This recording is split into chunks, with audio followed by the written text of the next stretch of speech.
Good afternoon. Welcome to the Heritage Foundation and our Lewis Lehrman Auditorium. Of course, we welcome those who join us on all of these occasions on our heritage.org website. One bit of housekeeping, we would ask everyone here in-house to make that last courtesy check. Thank you, Lindsay, that cell phones have been turned off. It's always appreciated as we prepare to begin. We, of course, will feature this on our website following for your future reference, and for those watching online, they are welcome to send questions or comments at any time, simply emailing us at speaker@heritage.org. Hosting our guest today is Lindsay Burke, who is our Will Skillman Fellow in Education Policy. She researches and writes on federal and state education issues. She focuses on two critical areas of education policy: reducing the federal role in education and empowering families with school choice.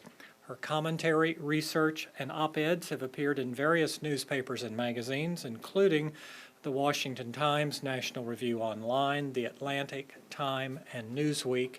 I note in relationship to our guest, it's not in the Wall Street Journal yet. She has spoken on education, reform issues around the country and internationally, and appeared on major television network programs as well. She is a graduate of Hollins College and received her master's degree in foreign language from the University of Virginia. Please join me in welcoming Lindsay Burke. Lindsay? Great. Thank you, John, and thank you all for joining us today. I know we're going to hear a very interesting lecture from Jason Riley and really get an inside look at his new book. If you haven't had a chance to pick it up yet, we have it outside for sale in the foyer. Please Stop Helping Us: How Liberals Make It Harder for Blacks to Succeed. Mr. Riley begins by taking us back to 1965, when, in his commencement address at Howard University, President Lyndon Johnson stated that the next and more profound stage of the battle for civil rights was not just freedom, but opportunity, and not just equality as a right and a theory, but equality as a fact and equality as a result. And it is that last piece, equality as a result, that Mr. Riley contemplates and examines, and Please Stop Helping Us. What followed Johnson's speech at Howard was the enactment of various Great Society programs as part of the president's war on poverty. Mr. Riley examines, as he puts it, the track record of the political left's serial altruism over the past half-century. Today's lecture comes, in fact, as we near that 50th anniversary of the Civil Rights Act and near the anniversary of a host of other Great Society programs, including the Higher Education Act, the Elementary and Secondary Education Act, Head Start, and various other welfare programs. In his book, Mr. Riley asks a number of questions about the premise and outcomes of those programs, which are nearly 50 years old. What if, he asks, there are limits to what government can do beyond removing barriers to freedom? What if public policymakers risk creating barriers to progress when the goal is the ever-elusive equality as a result? At what point does the helping start hurting? Jason Riley is a member of the Wall Street Journal editorial board. He joined the paper in 1994 as a copy reader on the national news desk in New York. He moved to the editorial page in 1995 and later became a copy editor. In 1996, he was named to the newly created position of editorial interactive editor and maintained the editorial and leisure and arts section of wallstreetjournal.com. He was named a senior editorial page writer in 2000 and a member of the editorial board in 2005. Mr. Riley appears regularly on the Journal editorial report on Fox News and is a Fox News contributor. He has also worked for USA Today and the Buffalo News. Born in Buffalo, New York, Mr. Riley earned a bachelor's degree in English from the State University of New York in Buffalo. Please join me in welcoming Jason Riley.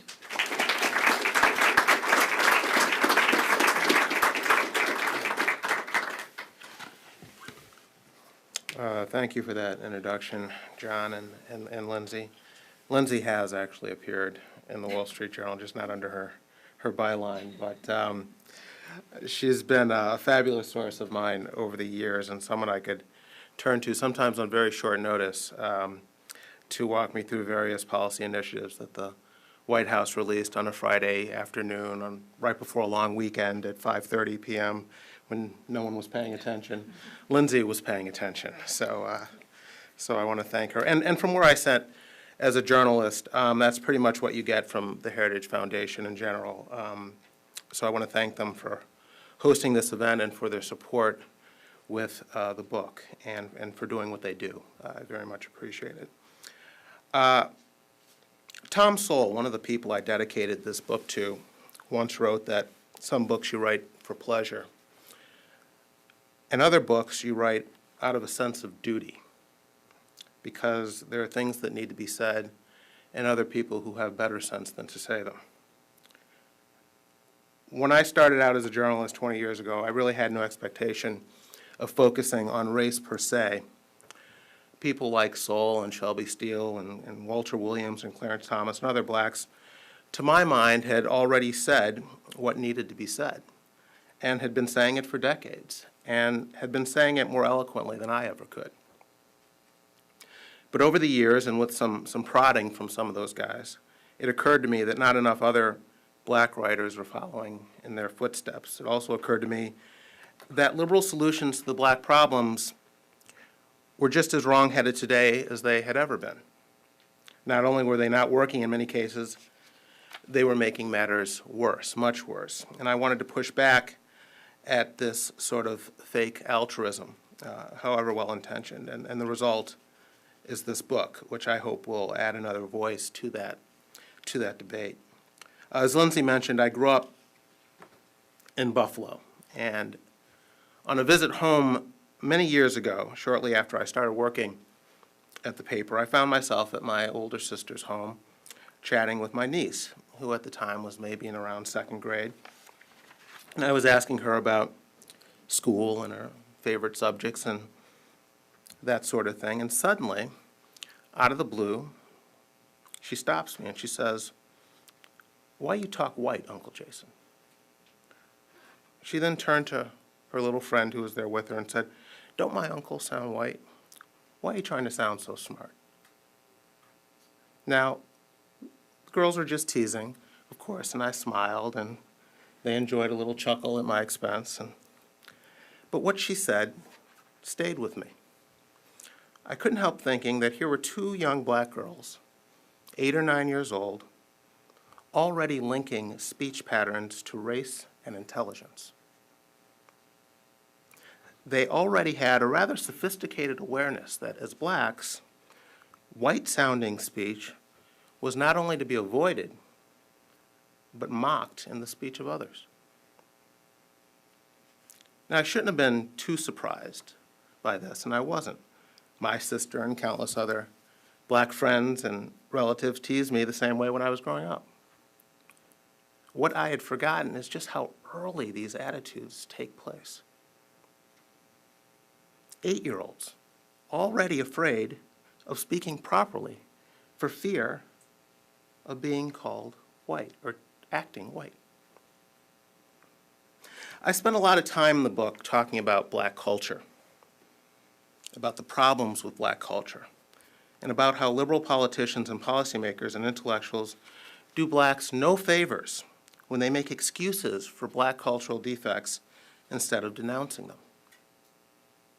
Now, blacks ultimately must help themselves. They must develop the habits, characteristics, behaviors that other groups had developed to rise in America. And to the extent that a social policy, however well-intentioned, interferes with that self-development, I argue that it does more harm than good ultimately. More than 80% of black kids in New York City public schools are performing below grade level. And a big part of the problem is a black subculture that rejects the attitudes and behaviors conducive to academic success. Black kids read half as many books and watch twice as much television as their white counterparts, for example. In other words, part of the problem is a culture that produces little black girls and boys who are already worried about acting and sounding white by the time they're in second grade. Earlier this year, I was asked to talk about the legacy of Brown v. Board of Education, which 60 years ago declared racial segregation in public schools to be unconstitutional. Now, some of you might recall, there seem like a few young people out there, so maybe not all of you, might recall what happened to Bill Cosby 10 years ago, on the 50th anniversary of that decision. The NAACP had invited Cosby to give a speech marking the occasion, and he used it to talk about black culture in the wake of Brown. He said that blacks today are squandering the gains of the civil rights movement, and that white racism is not to blame. He talked about single-parent families, fathers abandoning children, criminality, high incarceration rates, an aversion to school and learning, and so forth. We can't blame white people, he said. Brown v. Board is no longer white people's problem. He talked about all these black pioneers who broke down barriers, marched, got spit on, got punched in the face, even lost their lives. Yet when you look at the culture of the black underclass, he said, you see no appreciation of these sacrifices. And in conclusion, he said, what the hell good is Brown v. Board of Education if nobody wants it? Now, Cosby got a standing ovation from the crowd the evening he said those words. But in the weeks following the speech, he got slammed by black intellectuals who wanted to keep the focus on whites. They said Cosby was a wealthy man who was blaming poor blacks for their circumstances. They said he was ignoring systemic racism. They called him an elitist. But Cosby had the facts on his side when he argued that it was a cop-out to blame white racism for the breakdown of the black family and other subsequent cultural problems we see today in the ghetto. Cosby was raised in Philadelphia, where he was born in 1937. Now, in Philadelphia in 1880, 75% of black families were comprised of two parents and children, 75%, versus 73% of white families. By 2007, however, the number would be 68% for whites, but only 34% for blacks. Was there less racism in America 15 years after the end of the Civil War than there was a year before Obama was elected president? And Philadelphia was no outlier. Nationwide, data from every census taken between 1890 and 1940 show that black marriage rate exceeding the white rate, up until 1940. So in a time of open, rampant racism, the black family was in better shape than it is today. The black incarceration rate was lower than it is today.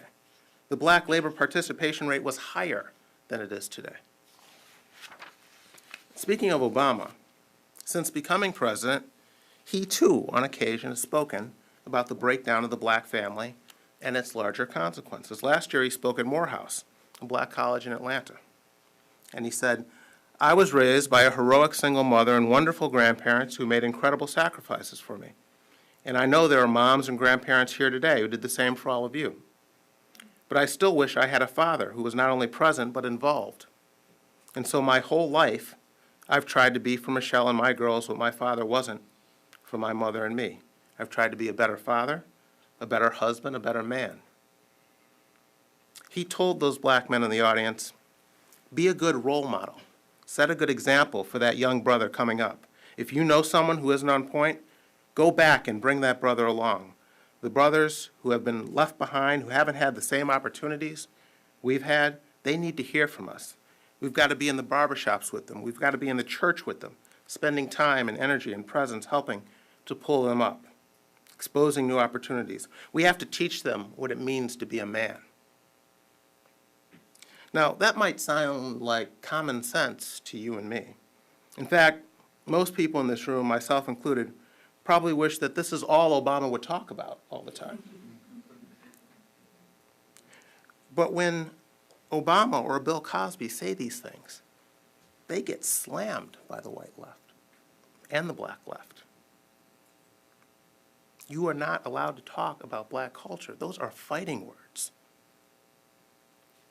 Yet again, the facts were on the president's side. In 2011, for example, 33% of children in America lived with their mother but not their father. Among blacks, it was 64%.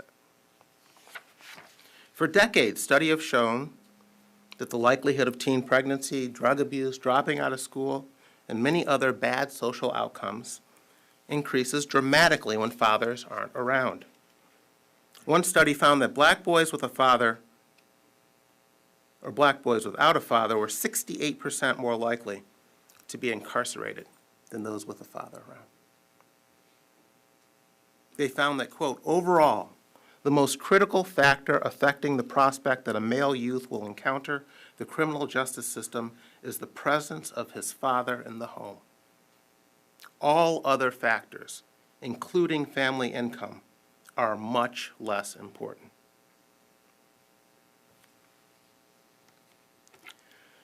It's been nearly half a century since President Lyndon Johnson's 1965 speech at Howard, the historically black college here in Washington. Johnson had signed the Civil Rights Act a year earlier, and he'd signed the Voting Rights Act 2 months later. And he used the speech to talk about what the government should do next on behalf of blacks. This was merely the end of the beginning, he said, quoting Churchill. That beginning is freedom, and the barriers to that freedom are tumbling down. Freedom is the right to share and share fully and equally in American society, to vote, to hold a job, to enter a public place, to go to school, said Johnson. But freedom is not enough. He said, you do not take a person who for years has been hobbled by chains and liberate him, bring him up to the starting line of a race, and then say, you are free to compete with all the others, and still justly believe that you have been completely fair. Johnson said that the next and the more profound stage of the battle for civil rights was not just freedom, but opportunity, and not just equality as a right in theory, but equality as a fact and equality as a result. That's how we were going to measure whether there was equality in America, by results. But what if Johnson was mistaken? What if there are limits to what government can do beyond removing those barriers to freedom? What if the best that we can hope for from our elected officials and policymakers are policies that promote equal opportunity? And what if public policymakers risk creating more barriers to progress when the goal is equal outcomes? The civil rights struggles of the mid-20th century were liberalism at its best. The efforts culminated in the passage of the Civil Rights Act and later the Voting Rights Act, which outlawed racial discrimination in employment and education and ensured the ability of blacks to register and vote. All Americans can be proud of these accomplishments. But what about the social policy and thinking that arose from the ruins of Jim Crow? Good intentions aside, which efforts have facilitated black advancement and which efforts have impeded it? In 1988, nearly a quarter of a century after the Great Society initiatives were launched, Nathan Glazer published The Limits of Social Policy, a critical assessment of 2 decades worth of programs that were premised on the liberal belief that government action is the best way to improve the lot of blacks. Quote, against the view that to every problem there is a solution, I came to believe that we can only have partial and less than wholly satisfying answers to the social problems in question, said Glazer. Whereas the prevailing wisdom was that the social policies would make steady progress in nibbling away at the agenda of problems set by the forces of industrialization and urbanization, I came to believe that although social policy had ameliorated some of the problems we had inherited, it had also given rise to other problems, no less grave in their effect on human happiness. Glazer understood the limits of government benevolence, but unlike Glazer, many liberals today, still riding high on those good intentions, don't seem particularly interested in reconsidering what has been tried, even though 50 years into the war on poverty, the picture is not pretty. While gains have been made, significant racial disparities persist in some areas, and black retrogression has occurred in others. The black-white poverty gap has widened over the past decade, and the poverty rate among blacks is no longer even declining. Overall, blacks aside, I read somewhere recently that in 1966, the poverty rate was lower in America among all groups than it was in 2012. The black-white disparity in incarceration rates today is larger than it was in 1960. And the black unemployment rate has, on average, been twice as high as the white rate for 5 decades. Now, confronted with these statistics, liberals continue to push for the same solutions that clearly have not worked before. Earlier this year, President Obama announced yet another federal initiative aimed at helping blacks. He called for more preschool education, even though studies, like the one on Head Start, released by his administration in 2012, have found, quote, no significant impacts in education from such programs.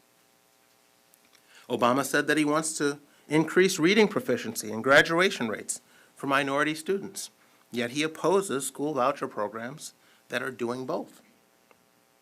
And he called for more of the same job training programs that liberal politicians have been pushing for decades, despite scant evidence of their effectiveness. In his History of American Liberalism, Fred Siegel writes of a liberal flight from evidence and empiricism on racial matters beginning in the 1960s. The political left, racked by guilt over America's diabolical treatment of blacks, decided to hold blacks to different standards of behavior. Blacks were invited to enter into the larger society on their own terms. The schools, which had once helped set poor whites on a path to success, ceased incorporating poor blacks from the backward South into mainstream culture, writes Siegel. Discipline as a prerequisite for adult success was displaced by the authentic self-expression of the ill-educated. Blacks, liberals said, were not culturally deprived, they were differently abled, more spontaneous and expressive.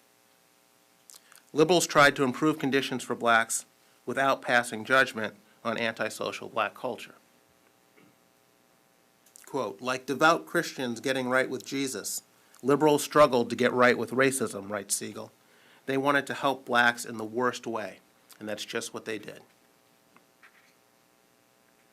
After George Zimmerman was acquitted in the shooting death of Trayvon Martin, President Obama explained the black response to the verdict this way. They, meaning blacks, understand that some of the violence that takes place in poor black neighborhoods around the country is born out of a very violent past in this country, and that the poverty and dysfunction that we see in those communities can be traced to a very difficult history. Obama was doing exactly what liberals have been conditioning blacks to do since the 1960s, which is to blame black pathology on the legacy of slavery and Jim Crow laws. And the president is conditioning the next generation of blacks to do the exact same thing. I think this is a dodge. Those legacies are not holding down blacks half as much as the legacy of efforts to help blacks. The left's sentimental support has turned underprivileged blacks into playthings for liberal intellectuals and politicians who care more about clearing their conscience or winning votes than advocating behaviors and attitudes that have allowed other groups in this country to get ahead. Meanwhile, the civil rights movement has become an industry that does little more than monetize white guilt. Martin Luther King and his contemporaries demanded black self-improvement despite the abundant and overt racism of his day. But King's successors, living in an era when public policy bends over backwards to accommodate blacks, nevertheless insist that blacks cannot be held responsible for their plight so long as someone somewhere in white America is still using the N-word. Liberalism has also succeeded tragically in convincing blacks to see themselves first and foremost as victims. Today, there is no greater impediment to black advancement than the self-pitying mindset that permeates black culture. White liberals think they are helping blacks by romanticizing bad behavior. and black liberals are all too happy to hustle guilty whites. The result is a black obsession with racial slights, real or imagined. Supreme Court Justice Clarence Thomas touched on this phenomenon when he told an audience recently that America seems more color conscious than when he was growing up in the segregated South. More color conscious today, that is. My sadness is that we are probably today more race and difference conscious than I was in the 1960s when I went to school, said Thomas. To my knowledge, I was the first black kid in Savannah, Georgia, to go to a white school. Rarely did the issue of race come up, Thomas said. Now, name a day when it doesn't come up. Differences in race, differences in sex, somebody doesn't look at you right, somebody says something, everybody's sensitive. If I had been as sensitive as that in the 1960s, I'd still be in Savannah. Every person in this room has endured a slight, said Thomas. Every person. Somebody has said something that has hurt their feelings or did something to them, left them out, etc. Now, liberals immediately attacked Thomas's comments. Charles Blow, a black New York Times columnist, wrote that, quote, "The racial reality of blacks in the South in the 1960s was that race consciousness was virtually inescapable and often stifling." Never mind that Blow was born in 1970, while Thomas was born in 1948. Blow was determined to lecture Clarence Thomas on life in the Jim Crow South. "It's unclear to me," continued Blow, "whether Thomas is being forgetful or whether he was oblivious. Either way, being unable to acknowledge and articulate the basic fact that race was and remains a concern for others is disturbing." That was Blow's conclusion. Much more disturbing to me is that half a century after the civil rights battles were fought and won, liberalism remains much more interested in making excuses for blacks than in reevaluating efforts to help them. Ironically, this concept of self-development is something black leaders once understood all too well in this country, and at a time when blacks faced infinitely more obstacles than they face today. Everybody has asked the question, and they learned to ask it early of the abolitionist. "What should we do with the Negro?" said Frederick Douglass in 1865. "I have had but one answer from the beginning: do nothing with us. If the apples will not remain on the tree of their own strength, if they are worm-eaten at the core, if they are early ripe and disposed to fall, let them fall. And if the Negro cannot stand on his own legs, let him fall also. All I ask is give him a chance to stand on his own two legs." Douglass was essentially saying, give blacks equal opportunity and then leave us alone. Booker T. Washington, another black leader at the end of the 19th century, who was also born a slave, once said, "It is important and right that all privileges of the law be ours, but it is vastly more important that we be prepared for the exercise of these privileges." Douglass and Washington didn't play down the need for the government to secure equal rights, and both were optimistic that blacks would ultimately get those equal rights, though they never lived to see it. But both men also understood the limits of government benevolence. Blacks would have to ready themselves to meet the far bigger challenge of being in a position to take advantage of opportunities once equal rights had been secured. The history of 1960s liberal social policies is largely a history of ignoring that wisdom. I'll stop there. Thank you.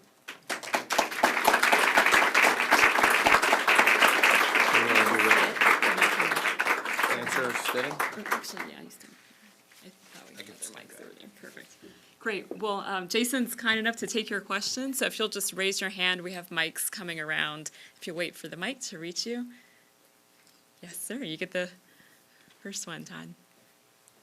Todd Ganciano, for many years was here at Heritage and am now at the Pacific Legal Foundation, but I was also just finished a 6-year term on the Civil Rights Commission, so I'm delighted with your book. I look forward to reading it. And I wanted to see if you would expand on one point that I think you touched. You talked about the role of the cult of victimology in explaining why, when things seem to be better, there's an increase in the divergence between whites and blacks. And clearly there is, a lot of people and you have established that government programs can't help in that, but people like Charles Murray 30 years ago, Amy Wax, more recently have said that it's the government programs themselves that undergird the cult of victimology. So it's not just that government programs can't help, but government programs are contributing in some significant ways to the sense that you can't achieve you can't achieve without them, and even with them, you're unlikely to succeed. Have you explored that in your book, and what are your views on that in general? Yes, I take up both issues in the book. To the first point, you have two things going on, I think, with regard to this black mindset, seeing yourself as a victim. You have a civil rights leadership that has a vested interest in keeping race front and center in the country. The left likes to complain that we're not in a post-racial environment, but that's the last thing in the world they would want. What would the NAACP do in a post-racial environment? Their whole agenda is keeping race front and center in our national conversations. That's what they want to talk about. And they have to continue to pretend that white behavior is responsible for black behavior. And so that's what they do. They have to pretend that nothing has changed since the 1960s, since the 1950s. That was the whole debate over the Voting Rights Act, Supreme Court decision. All right? Obama's going to get up there and pretend that these states deserve the exact same scrutiny they had prior to the Voting Rights Act because their behavior is no different. Nothing's really changed. Even though, the rate of black voter turnout in 2012 exceeded the white voter turnout rate, even in states with the strictest ID laws. But you have to pretend. You have to keep that illusion in place to justify your existence. And secondly, you have a media that continues to go to those black elites, those civil rights organizations, to speak on behalf of all blacks in America. So I think the media plays a role, too, in blacks seeing themselves as victims. In terms of government efforts doing more harm than good, and not simply not helping, but actually hurting, I think affirmative action is a perfect example of this, and I cite some of the work from the Civil Rights Commission on this. Take affirmative action in higher education. Policy, we've had 4 decades of this now. It's a policy intended to increase the ranks of the black middle class, create more black professionals. Yet when California ends race-based admissions in higher education back in 1996, black graduation rates in the system go up. They go up by more than 50%. Not only overall, they also go up by more than 50% in the more difficult disciplines of math and science.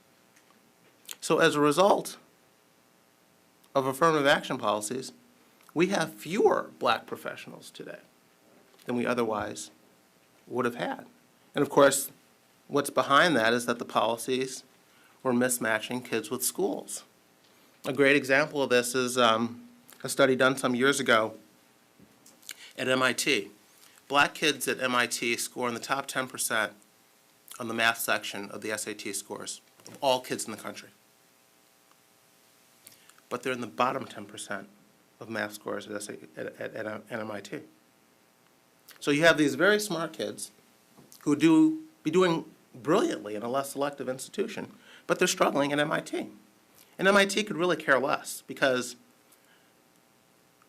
they're there to make the campus look like America. They're there to make the catalog look good. MIT cares what that freshman class looks like.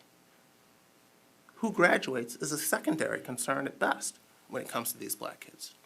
And I think there's an example of a government program intended to help, not only not helping, but being counterproductive. Yes, sir, right in front. Hello, thank you very much for your talk. I enjoyed it a lot. I was wondering if you could comment on the theme of different subgroups in the black population and the comparative rates of success and what that says about the subcultural values. For example, the black West Indian population does exceedingly better than the average black American. This is a theme brought out by Thomas Sowell, and just what that says about the kind of overall argument that you're making. Right. What it says is that it undercuts this argument that the left has made about racism being an all-purpose excuse for these outcomes. You're right. In many of more selective schools, the blacks that they do have there doing well tend to be black immigrants. And it speaks to the fact that it is a culture that a child brings with him to these various challenges. And a black West Indian is very different from a black kid in Harlem or a black kid in inner city Chicago and so forth. But that's really what it shows. But so much undermines the arguments made here with regard to culture. What really screws up a lot of the left's arguments are Asians.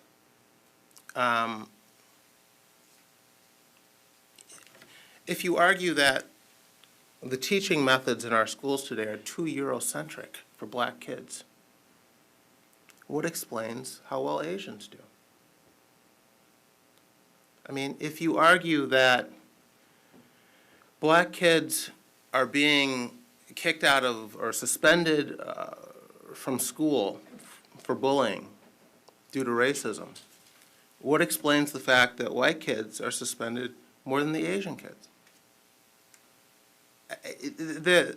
And even with affirmative action, I think what we're seeing now is some pushback from the Asian community, particularly in California, which wants to reverse the ban on race-based college admissions and is getting pushback from Asian lawmakers who say, oh, no, no, no.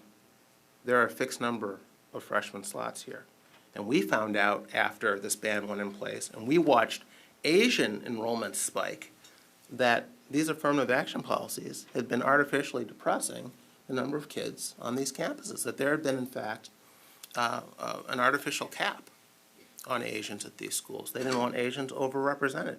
And now that that race can't be taken into account, Asians are filling up, their numbers are going up, and they are opposed to going back to the old way of doing things. So I think that on the affirmative action front, that might be the big battle to watch going forward.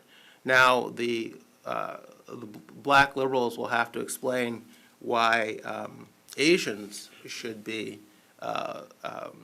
subject to these policies in response to the way whites treated blacks. It gets complicated. All right, go back here, yes, sir. Laquan Austin with the Charles Cook Institute and Charles Cook Foundation. I know you did a phenomenal job outlining how a lot of government policies have hurt the groups that are intended to help. Is there a role at all for government in terms of education, or is it left to groups like the NAACP to kind of remedy some of those problems? Well, like I said, I think what the government got right was the 1964 Civil Rights Act and the 1965 Voting Rights Act. And because those are, that levels the playing field. That creates equal opportunity. The problem is the government going beyond that and pushing for equal outcomes. And the reason pushing for equal outcomes is a problem is because nowhere in human history do we see equal outcomes. So if you're going to use that as your measure of success, until we see a proportionate number of doctors and lawyers and scientists and things must be unequal somehow. That's a fool's errand. There is nowhere where you're going to see that. Not only will you see it nowhere in U.S. history, you will see it nowhere in the history of other countries. Equal outcomes don't exist. So the only thing the government can really do is focus on equal opportunity. And then it is up to the various groups to make their own way. It's when the government goes beyond that and starts tinkering with the social engineering. Oh, we'll let black kids into the school with lower test scores. Never mind that, black kids are reading 3 grades behind white kids when they graduate from high school. We'll cover it freshman year in college. No, that doesn't work. And you end up creating more dropouts, fewer black college graduates overall. That's when the tinkering, when the social engineering tinkering begins. I think that's when government goes astray. And so, again, to the title of the book, Stop. I'm more interested in what the government should stop doing that it's currently doing than I am in finding some other way for the government to help. Yeah, let's go over here. Yes, ma'am, in the front. Hi, thank you so much for coming today. I'm really looking forward to reading your book. I'm a student still, so this comes from a slightly different perspective. But in a time when not only is this, like you mentioned, not really a subject that people want to hear about, because it does kind of ruin the left agenda, but also in a time when the left has been really good about kind of dictating who can talk about different issues, both in women's rights and when talking about the black community. So in a time when you have all of those factors, what's the best way, besides distributing your book, to reach people and to get this message to both the black community, but really to America as a whole? I wish I knew the best way to get this out. I don't know that the problem, I don't know that the message isn't getting out to, like I said, I think a lot of what I write about in the book about what's wrong with black culture is so commonsensical in its nature. We all know industry and thrift. We all know the importance of a family, a mother, father in the home, pushing kids, keeping kids out of trouble, being role models. It's all common sense. I guess the goal is to push back at people who claim there should be an exception there for black culture because of the history of blacks, and then to push back at the solutions that they want to throw at the problem. If your goal is to reduce poverty, force them to explain how minimum wage increases are going to do that. If most of the people who make minimum wage aren't poor, and most poor people already make more than the minimum wage. Poor households in America are poor not because the people in those households have jobs that don't pay enough. They're poor because no one in the household has a job. And so to the extent that a minimum wage increase reduces job opportunities, it is not alleviating poverty. And I think you just need to take issues, because for the left, the face of the minimum wage debate is a single mom caring for 4 kids working at Burger King. But that is not your typical minimum wage earner. Your typical minimum wage earner is a white suburbanite working after school part-time, or a housewife earning some extra money while the kids are in school, or a senior citizen staying busy in retirement. Those are your typical minimum wage earners. But I think you just have to hold their feet to the fire. It's, in New York, Walmart's been trying to build a store in a depressed neighborhood for years. Black elites don't want them to do it because the labor unions don't want them to do it, because Walmart won't organize. Now, these are neighborhoods, they could use the jobs, they could use the store, they could use the goods and services. But the left would rather these people remain unemployed than work at Walmart. I mean, think about that. What right do they have to make that call?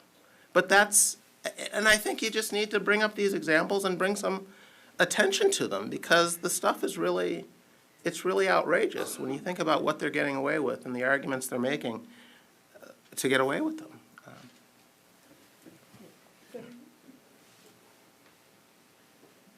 David Kreutzer at Heritage. You touched on it when you gave the example of MIT admissions. But do you find there's something like schoolism, that this notion that if you don't go to an elite school, you're destined to failure? I notice you're a counterexample, and I'd like to think that I'm not an abject failure, even though I went to a state school. But I'm sure there are a lot of Ivy League English majors that would love to be on the editorial board at the Wall Street Journal. But my question is, do you get a sense that the part of what's driving this is an elite notion that if you didn't go to the elite school I went to, how could you possibly succeed? Maybe. I mean, I don't,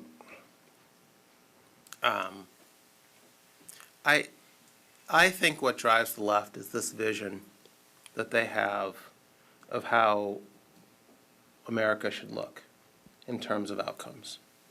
And they're really just trying to tinker to make it look that way. You know, the justification for affirmative action has morphed over the years. First it was compensating for past wrongdoings, then somewhere along the line it became about diversity. And of course, it's always one-way diversity. I can only bring diversity to you. Right? No one's complaining that Howard doesn't have enough white kids. So, but that's the new justification for it. And whether they think they want these kids in these elite schools because they feel, no, I don't think it's that primarily. I think it's just a view that America should look a certain way, our college campuses look a certain way, our law offices should look a certain way, the professions in general should look a certain way. And they come up with all kinds of ways to justify this. You hear about the need for more black school teachers as a way of getting black kids more interested in school. White school teachers can't relate. Again, I bring up Asians. I mean, they are the ones exceeding everyone in education in this country. And they make up a tiny portion of the population. And most of their teachers are not Asian. So this notion that this is a solution, this is something we should be focused on. Increasing the number of black teachers as a way to help black kids do better in school. Where is the justification for this? Where's the data to back up this notion? Yes, sir. Yeah, getting back to the student's question about what can we do to bring these ideas more out to the general population. I kind of, one of my favorite peeves is this notion of, that I hear people again and again pronounce that despite good intentions, and I hear this term again and again, you even use it a couple of times. And I want to question that, because there seems to be two levels of what liberals get out of this whole racial thing in this country. And the first is psychological, which whites have a lot. And they just seem to, on a certain level, they seem to love criticizing the fact that other people are racist and they're not. And they seem to get some kind of weird satisfaction out of that. And I've been in groups of liberals in which they throw out these comments again and again. And when they do this, they just have this certain selfish, I think, psychological feeling, satisfaction that they get. And then you brought out the money thing, that this racial stuff can be monetized in a big way. And I think on those two levels, that I think it's very reasonable to bring the battle to them and just say, you're being selfish.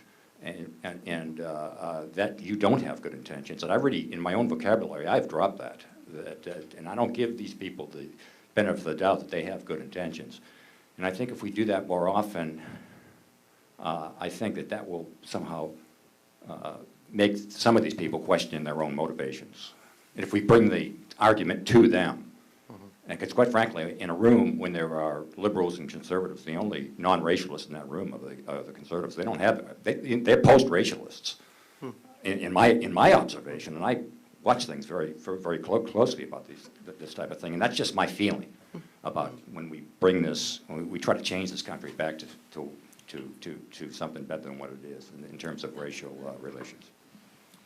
There you go. Yes, ma'am. A comment and a question. When you referred to Frederick Douglass's statement, you neglected to mention James Brown, who, remember, sang and wrote the song, "I don't want nobody to give me nothing, open up at the door, I'll get it myself." But I'll have also, to add that. But also, first of all, do you think it is fair to compare Asians and West Indians with African Americans who have had an entirely different history? And secondly, what are your thoughts on The Promised Land, the book?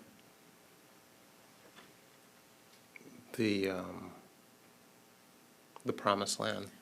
Yeah, it was a book written by, I think it's Thomas Lamont, and it describes African Americans living in Mississippi in the 30s and the 40s, being visited by their relatives from Chicago. And it talks about the migration of those African Americans to Chicago and what was happening in Mississippi, in Chicago, as well as with the federal government during that period in terms of the accommodations. And I just didn't know if you... I'm not familiar with the book, so I can't comment on that. To your first point about the comparisons with West Indians, for the purpose of pushing back at the argument that racism is driving these black outcomes, yes, you can make that comparison. What, if you're a racist, are you cutting slack for West Indians, but not for me? I mean, we're both black. If racism is driving the unemployment rate, if whites won't hire blacks, what explains higher employment levels among West Indians?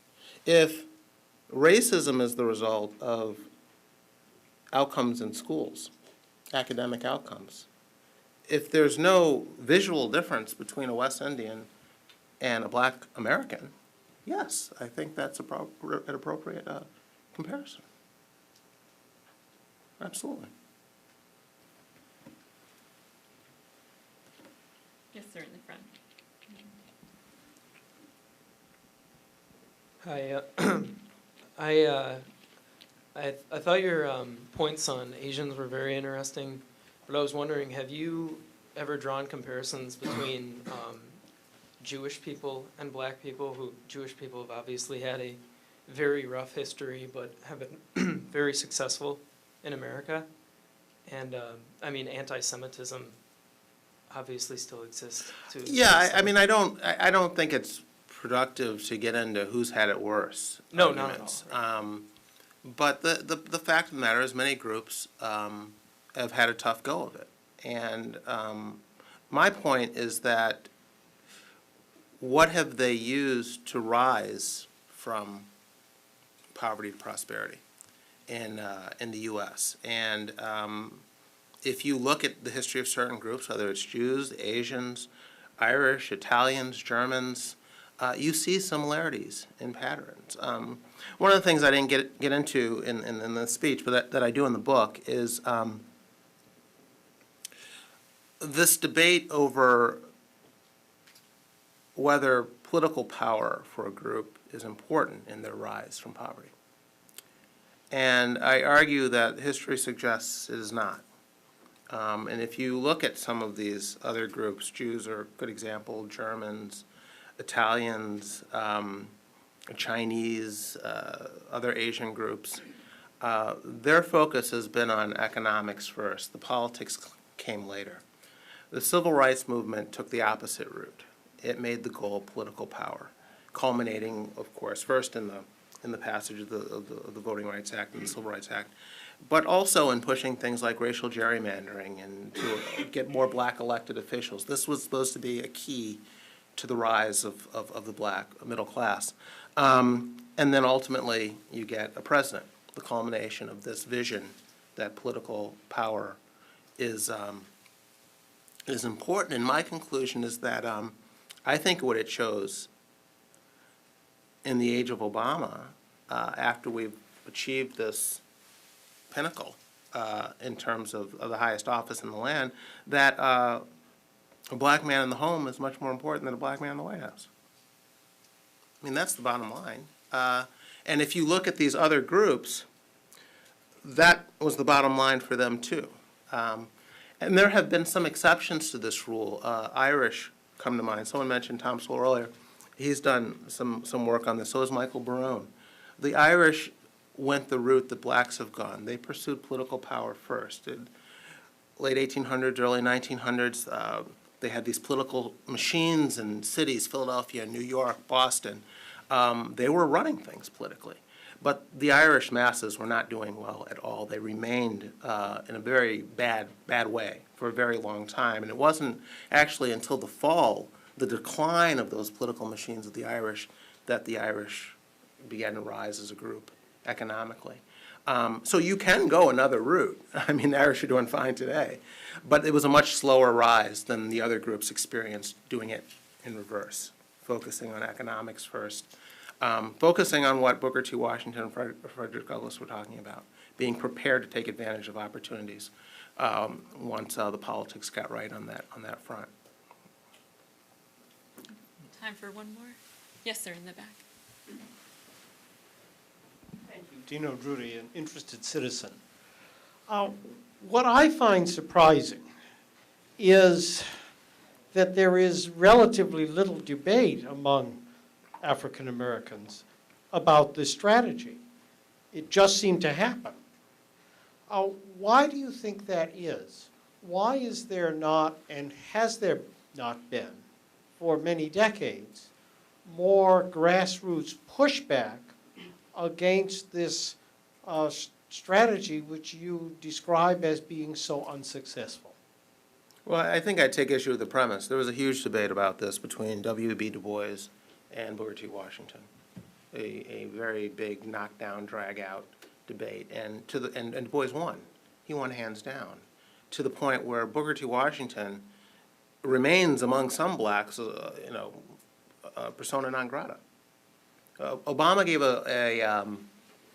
an interview with the New Yorker earlier this year, and he was taking some flack for some of the things he had said about black culture.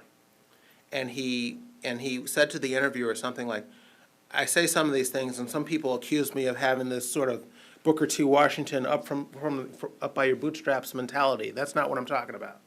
I mean, it's the president saying, don't associate me with that mentality. There was a huge debate going on. I think the more interesting question today is why, despite the failed efforts of the left, do you still get 90% plus black voting for the Democratic Party and for liberals? I think that's the more interesting question, and I think there are a couple answers to it. One is the history of conservatives in the civil rights movement. I mean, National Review magazine supported segregation in the 50s. And you have blacks alive today who remember that, haven't forgot that, won't forget that. I also think that the left has done a wonderful job of convincing blacks that government, bigger government, is better for them. And so you have a lot of blacks overly reliant on big government, whether it's in terms of jobs or in terms of handouts. You just have a disproportionate number of blacks wedded to big government. And that's going to be tough to reverse. I think they are in a very deep hole there.